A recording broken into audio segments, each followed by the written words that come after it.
Hello everyone, this is Muhammad Wasim Khan, instructor of Project Planning and Management course.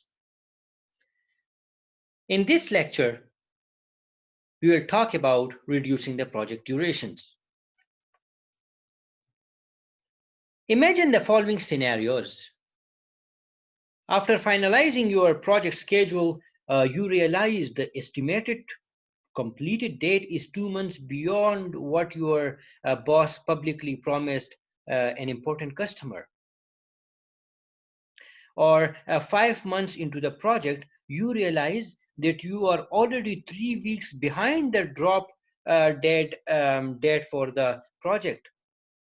Or 4 months into the project, top management changes its priorities and now tells you that money is not an issue. Complete the project as soon as possible. So, what would you like to do? Yes, you would like to reduce the time of or the duration of a project, and that is called project crashing. So let's talk about reducing the project duration. There are many good reasons for attempting to reduce the duration of project. One of the more important reason today is time to market. Okay, like intense global competition and this rapid technological advances throughout the world have made a speed competitive advantage. To succeed, companies have to spot new opportunities or launch project teams and bring new products or services to the marketplace in a flash. Perhaps in no industry does speed matter as much as in the electronics industry. For example, a rule of thumb for moderate to high technology firm is that a 6-month delay in bringing a product to market can result in a loss of market share of about 35%. In these cases, high technology firms typically assume that the time savings and avoidance of the lost profit are worth any additional cost to reduce time without any formal analysis.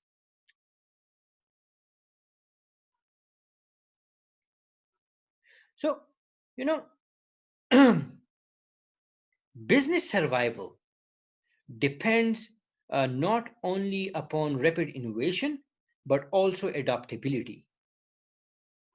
Global recession and energy crisis have stunned the business world, and those companies that survive will be those that can quickly adapt to new challenges.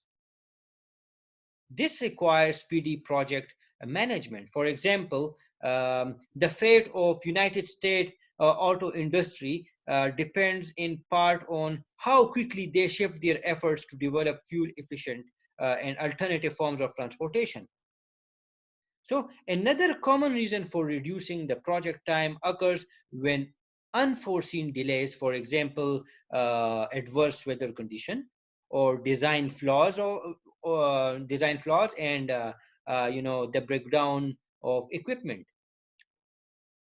These different delays can cause substantial delays in the middle of the project. So getting back on schedule usually requires compressing the time on some of the remaining critical activities. The additional cost of getting back on schedule or reducing the time of activities need to be compared with the consequences of being late. So for most of the companies, it is good to spend more money, as compared to the harmful consequences of being late. So this is especially true when time is a top priority.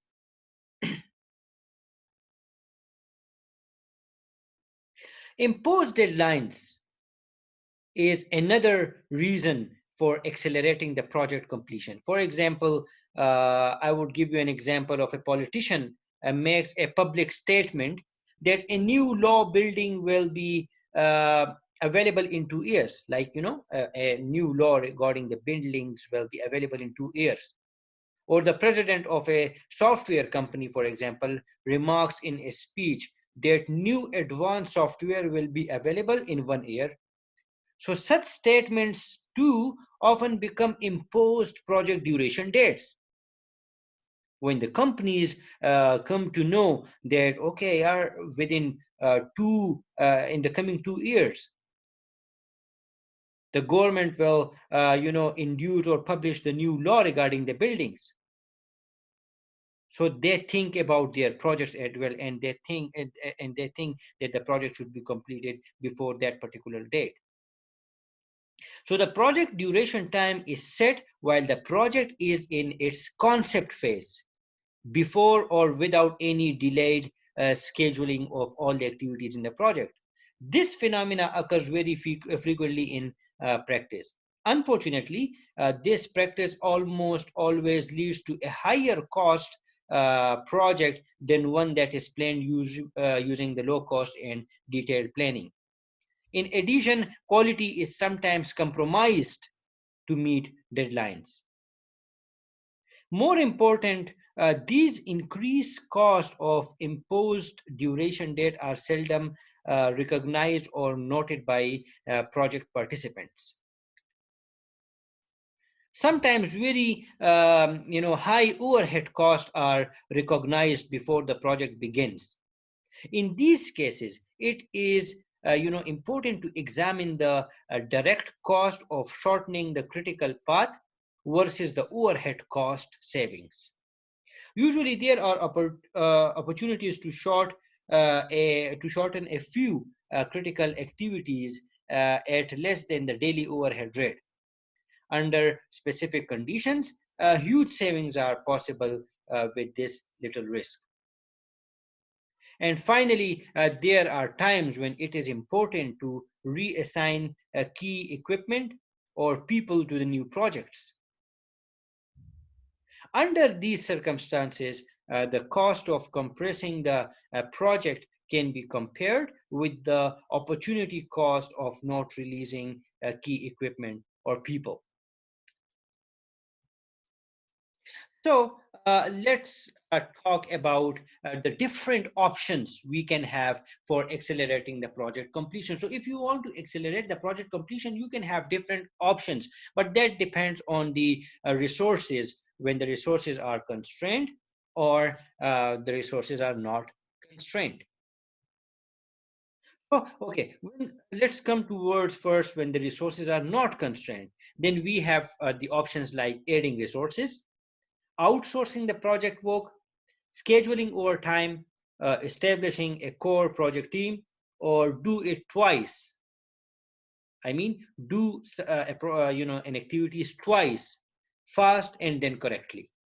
Okay, so when you do it for the first time, so it may have many problems. When you repeat it, so it will help. It will be in a corrective form. But let's discuss all of these options one by one.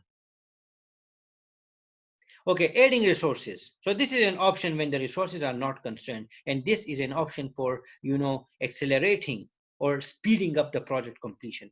Okay, if we talk about adding resources, then we can say that the most common method for shortening project time is to assign additional staff and equipment to activities.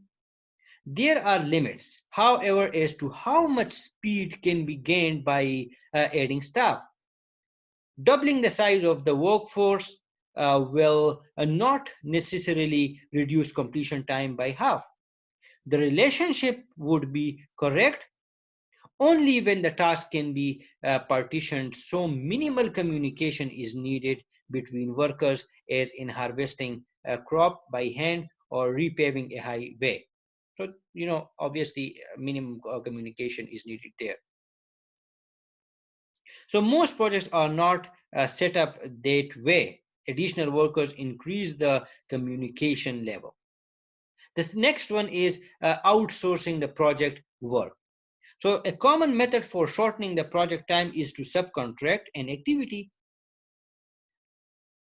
The subcontractor may have access to superior technology or expertise that will accelerate the completion of activity. That's why we outsource the project work usually. So, for example, contracting for a backhoe can accomplish in 2 hours when it can take a team of laborers 2 days to do.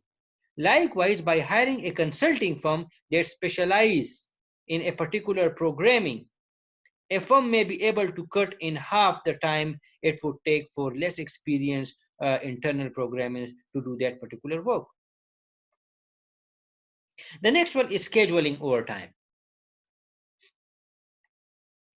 The easiest way to add more labor to a project is not to add more people, but to schedule overtime. Okay, so please focus on my this. You have to focus on my this statement. I would like to repeat it again. The easiest way to add more labor to a project is not to add more people, but to schedule overtime. If a team works 50 hours a week instead of 40, it might accomplish 20% more.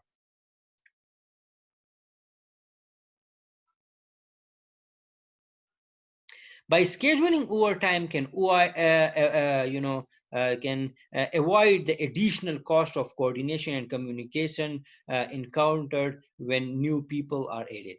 So if people involved are salaried workers, there may be no real additional cost for the extra work. Another advantage is that there are fewer distractions when people work outside normal hours. But there are some disadvantages of the overtime as well. For example, the first one is, hourly workers are typically paid time and a half for time for overtime and double time for weekends and holidays. Okay, this is the common practice. So sustained overtime work by salaried employees may incur intangible costs such as divorce, burnout, and turnover. And turnover is a key organizational concern when there is a shortage of workers. So furthermore, it is an oversimplification to assume that over an extended period of time a person is as productive during his or her 11th hour at work as during his or her third hour of work. Okay, so overtime and working longer hour is the preferred choice for accelerating project completion, especially when the project team is salaried. But you have to think about one thing, and that is you have to remember that a project is a marathon. It is not a sprint. In sprint, the runner lose energy quickly before the finish line, and in marathon actually the runner usually contain or retain his energy till the finish line. So this is the difference. Okay, so I would like to repeat my statement again, that a project is a marathon. It is not a sprint.